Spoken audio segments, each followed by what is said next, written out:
नमस्कार, कैसे हो आप लोग? तो कोई भी न्यूज़ चैनल में जब बोलती हूँ, जब कोई भी न्यूज़ चैनल देखती हूँ तो मुझे ऐसा लगता है कि जो अधिकतर जो केस होते हैं वो दिल्ली से होते हैं। क्यों ऐसा होता है?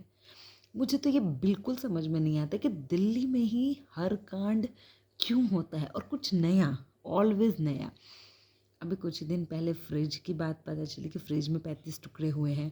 अभी एक लड़की को पूरा 12 किलोमीटर तक घसीटा गया। नई नई चीज़ है, इससे आप क्या बताना चाहते हो? सीखो, सीखो, इससे सीखो और आगे बढ़ो।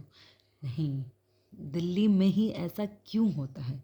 ये आम जनता को जानना है, ये हमें जानना है, ये हमें गवर्नमेंट से जानना है। क्यों गवर्नमेंट से जानना है? इसलिए क्योंकि एक्चुअली एक बात बताते हैं, हम लोग वोट देते हैं तो हमारा ये हक बनता है कि हम ही क्वेश्चंस करें आपसे। हम लॉ का इंतज़ार क्यों करते हैं? ऑलवेज ऑलवेज जब हमारे पास ऑलरेडी प्रूफ रहता है, सब कुछ रेडी रहता है, तो पेपर और डेट्स का इंतज़ार क्यों होता है? अब सब कुछ चेंज हो सकता है, संविधान क्यों नहीं चेंज हो सकता, लॉ क्यों नहीं चेंज हो सकता है, उसके रूल्स रेगुलेशंस क्यों चेंज नहीं हो सकते? ऑलवेज डेट पे डेट होते होते। आफ्ताब का केस कुछ दिन पहले एकदम ट्रेंडिंग पे था, फिर गायब, आफ्ताब भी गायब, वो उसकी सारी घटनाएं भी गायब। माने कि वो ये पड़ गया, धूल जैसे होता है बस। कुछ खबर नहीं है आफ्ताब का, कहाँ है, क्या कर रहा है, कुछ नहीं। मतलब ऐसे ही वो अभी जो हुआ है फिलहाल, ये कुछ दिन न्यूज़ चैनल तक चलेगा, उसके बाद कोई खबर नहीं। क्यों ऐसा हो रहा है? मुझे ऐसा जानना है कि दिल्ली में ही क्यों नए तरह का कांड हो रहा है और दिल्ली में ही क्यों हो रहा है, और ये जो संविधान है ये क्यों नहीं चेंज हो सकता? इस क्वेश्चंस का आंसर कौन देगा? मैं किससे पूछूं? क्योंकि ये आम जनता जब टीवी देख रही है ना, तो ये क्राइम, अगर किसी के प्रति उनका दुश्मनी है ना, तो ये क्राइम झट से आ रहा है उनके मन में। आता होगा, आम इंसान है, कॉमन पीपल की तरह हम भी सोचते हैं, आता होगा। इसे भी ऐसा करते हैं ना, ऐसा कर।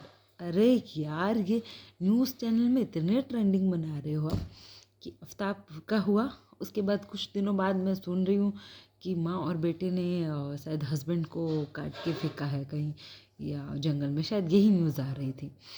तो ये तो लगातार आते जा रहा है यार, इसमें क्या हम सोचे हैं, क्या हम इंडियंस सोचे? हमें तो समझ में नहीं आ रहा हम किससे पूछें कि लॉ कैसे चेंज होगा।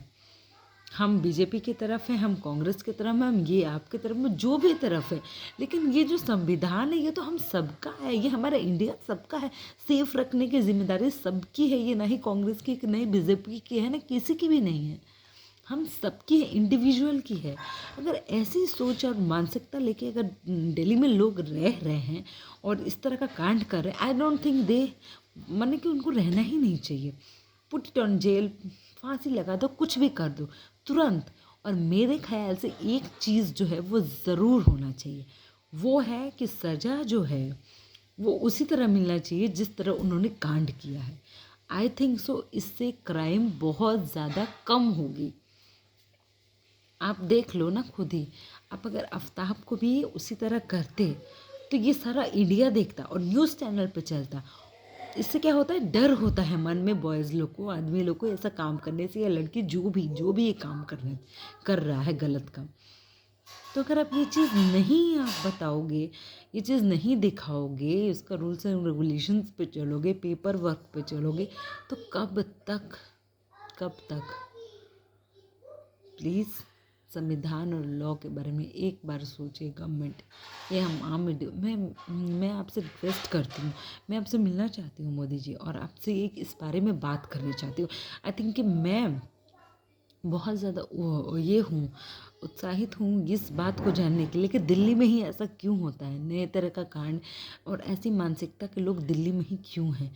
जब देखो तो रोड पे चलते हुए औरत का आता है कि उसको बाइक से जा रहा है इंसान और चैन खींच के भाग गया। What is this behaviour, what is this? इतनी शॉप पे महिलाएं जा रही हैं, फटक से चोरी कर ले रही हैं सोना गहना। What is this? कब तक? क्यों? Please, I want this all answer about this. मुझे सबकी आंसर जाननी है। वो मुझे नहीं पता कैसे, पर मुझे जाननी है, क्योंकि मैं एक फ्री इंडिविजुअल हूँ और अपने डिसीजन को मैं रिस्पेक्ट करती हूँ इन सारे सेंस में। Thank you so much.